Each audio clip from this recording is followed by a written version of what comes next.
Pois é, nós estamos repercutindo a manifestação que aconteceu ontem aqui na Avenida Paulista, o discurso de Jair Bolsonaro e os recados que foram dados nesse encontro. Eu só recebo agora as pessoas que nos acompanham pelas emissoras de rádio espalhadas por todo o Brasil. Você, Dorgan, queria também que você trouxesse sua percepção e reflexão sobre esse momento, a escolha de Jair Bolsonaro, a possível indicação de alguém da família dele para substituí-lo, o quanto isso poderia causar um racha na direita ou no grupo liberal conservador. Há quem defenda a união da direita, mas há quem veja que há muitos players e muitos grupos com objetivos distintos e que não seria possível que todos se abraçassem em torno de um único nome. Eu acho muito diferente esses elementos da direita, esses políticos, né? Eu acho que, primeiro, a gente tem uma sensação, e ela é muito real, que não se discute realmente numa eleição presidencial desde 2014, né? Eu acho que desde 2010, na verdade, aquela eleição Serra e Dilma, verdadeiramente o país. A discussão do país, ela foi engolida por uma discussão ali muito de questões ideológicas, costumes, posicionamentos, né, políticos, disrupções. Então, a discussão real do Brasil que o Dávila falou, claro, o Dávila foi um candidato importante aí que discutiu isso, né, na outra eleição, mas ali ela ficou muito sempre reduzida ao Ciro Gomes, o Dávila naquela, daí em alguns momentos alguns candidatos, mas a polarização não discutiu real, nem Dilma e Aécio, nem Bolsonaro Haddad, nem Bolsonaro Lula, eles não discutiram, eles ficaram numa briga ali entre eles a eleição inteira. Então, assim, eu acho que os quadros são muito diferentes, né?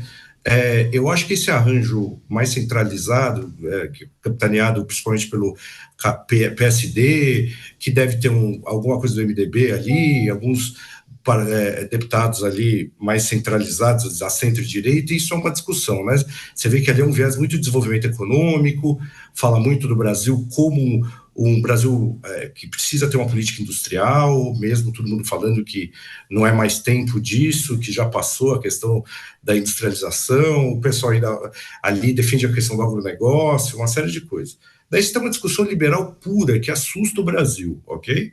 Quando fala do governador Zema, ele tem um determinado teto, porque o discurso dele liberalizante ao extremo, ele assusta um pouco alguns eleitores, principalmente classe C e D, que acham que tudo vai se privatizar, inclusive a saúde e a educação. Então ele vai ter que começar a eleição explicando que ele não vai fazer isso, né? Já o Caiado e o Tarcísio são de um estilo bem interessante que consegue ali agradar bastante o Brasil ali, que quer essa questão de desenvolvimento.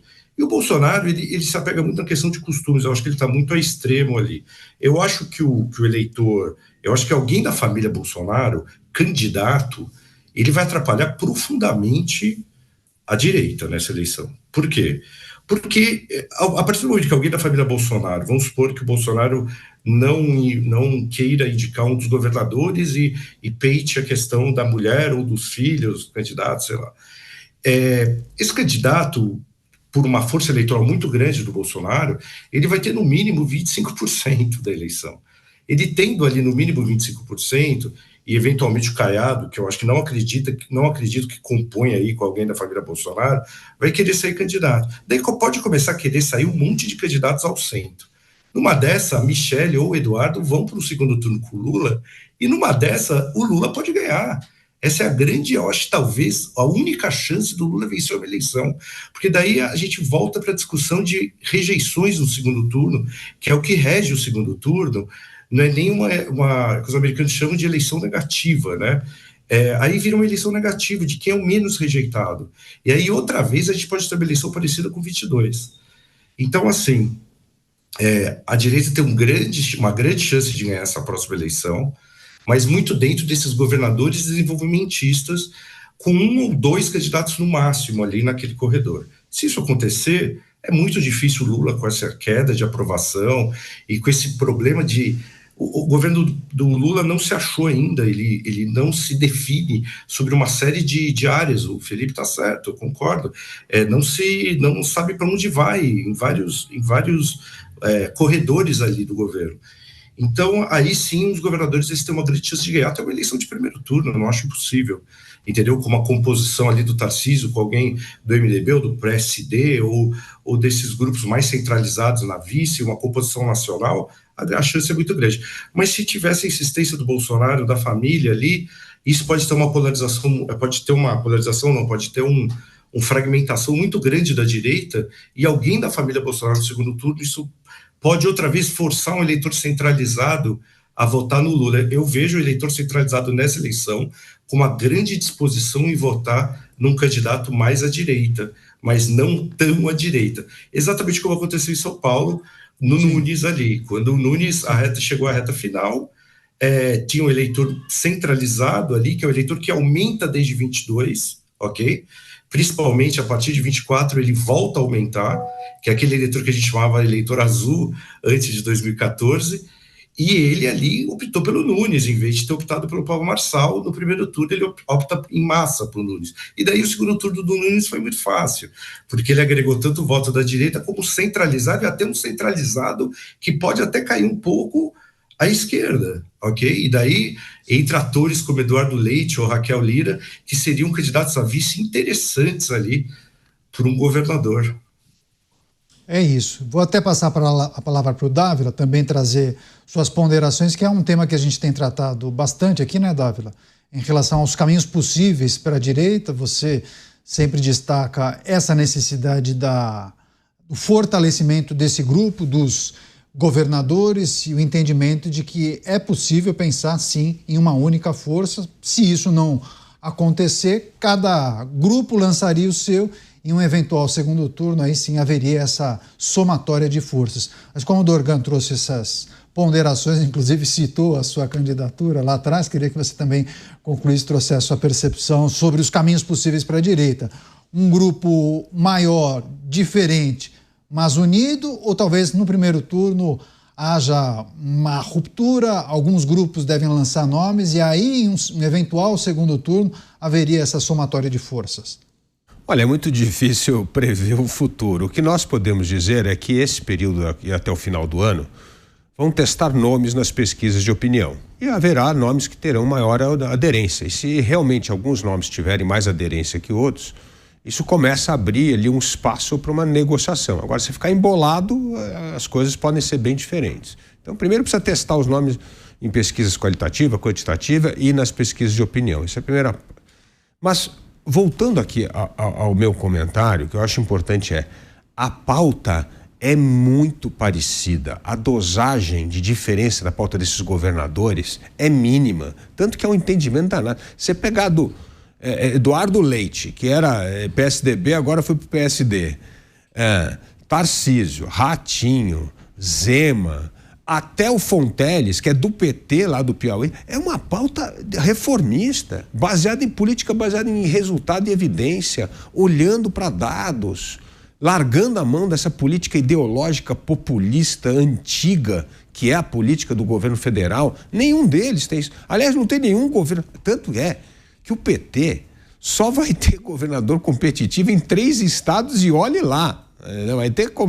Vai ser provavelmente o Ceará, né? A Bahia e a própria reeleição do Fonteles no Piauí. É só isso que ele tem. Não tem mais gente, porque essa pauta acabou. Ninguém aguenta mais. Esse populismo empobreceu todo mundo. O populismo trouxe inflação na gôndola todo dia. O populismo trouxe o maior nível de inadimplência no Brasil. O populismo trouxe uma das sociedades mais violentas do mundo. Ou seja, não pega mais isso. Então, essa nova geração vem com um novo repertório, vem com um novo discurso e nova prioridade. E aí, essa banda que o Renato colocou hoje, ela é muito pequena. A diferença entre um outro ali, são todos pragmáticos, todos sabem aprovar as coisas, todos sabem mobilizar o Congresso, todos sabem até onde dá para esticar a corda sem perder voto e aliado. É outra cabeça. Então, eu vejo que a mudança geracional traz uma pauta que há muito mais coesão em torno dos diagnósticos dos reais desafios do Brasil do que esses atalhos do populismo. E isso é, sim, uma mudança geracional. Então, eu estou mais otimista em relação a uma pauta mais única em torno das reais prioridades do Brasil do que uma pauta muito divergente. a não ser que entra populismo. É que a pauta do populismo, é outra história. Mas estou dizendo, da pauta dos governantes da direita hoje, é uma pauta muito similar. Tanto que eles andam conversando muito, se entendendo muito, sabendo dos reais desafios, sabendo das reais ameaças e das suas fortalezas. Isso faz toda a diferença. Eu acho que o maior desafio que nós vamos ter, Canhato, é o discurso da esperança. Eu quero ver a turma da direita vendendo um futuro melhor, para que os nossos filhos fiquem no Brasil, que não vão estudar fora e que vão se mandar do Brasil. Isso é que falta, porque discurso de boa gestão não ganha eleição. O que ganha eleição é você dar uma noção que tem um futuro próximo brilhante à frente. São interessantes esses apontamentos, mas, Mota, necessariamente esse processo passa também pela manifestação do ex-presidente Jair Bolsonaro. Para quem chega agora, a nossa tarja principal, a nossa manchete, Jair Bolsonaro sinaliza que deve indicar sucessor em breve. E aí, quando o Dávila fala em coesão, em pauta única ou uma convergência de ideias, olhando para os políticos e os grupos de direita, tentando fugir do populismo, se Jair Bolsonaro sinaliza a possibilidade de dar um passo para trás, sair do holofote e indicar alguém, talvez ele tenha feito esse diagnóstico, que é preciso de coesão, é preciso olhar para uma pauta única. E ele fez isso em vários momentos, né? É só a gente olhar para as mexidas nas peças no tabuleiro, olhando para a Prefeitura de São Paulo. Ele cedeu a pauta única e a coesão, né, Mota? Eu acho que há várias questões misturadas aqui, no que a gente está discutindo, né? Acho que a questão eleitoral é bastante específica. A questão eleitoral tem a ver com a estratégia mais adequada para se vencer uma eleição. E eu já cansei de ver estratégia eleitoral que não tem absolutamente nada a ver com as ideias, com as convicções do político. Simplesmente é isso que você precisa fazer para ganhar a eleição. Então faz e ganha a eleição, porque sem ganhar a eleição, o político não existe. Quanto a essa história de direita, esquerda, eu gosto muito de uma definição de um pensador inglês chamado A.C. Grayling, que ele diz o seguinte: direita, na verdade, não existe. O que existe é a esquerda. E aí todo mundo que não é de esquerda, a gente coloca nesse troço chamado direita. Mas se você for numa festa de direita, você vai encontrar um conservador, você vai encontrar um libertário, você vai encontrar um liberal, você vai encontrar um anarcocapitalista, que tem pouco a ver uns com os outros. Em muitas coisas eles pensam diferente. Então, quando você diz um político de direita, você pode estar falando de um político conservador, que coloca acima de tudo a importância da tradição, da estabilidade, não a se aventurar em nada. Vamos usar aquilo que já deu certo. Ou você pode estar falando com um liberal, que coloca acima de tudo a liberdade, que tem uma crença quase inabalável no livre mercado, na mão invisível de Adam Smith. Ou você pode estar falando com um libertário. O libertário acha que o Estado deveria acabar. O libertário acha que imposto é roubo. Então, cada um desses pensa de uma forma diferente. Agora, eu acho que hoje, no Brasil, estão todos unidos no repúdio ao projeto de poder da esquerda. Como eu disse, eu falei daqueles 3 movimentos, isso é um projeto de poder de uma turma que tem uma visão ideológica muito clara. Para eles, o Estado tem que ser gigante. É lógico, eles fazem parte do Estado, o Estado é gigante, o Estado controla tudo.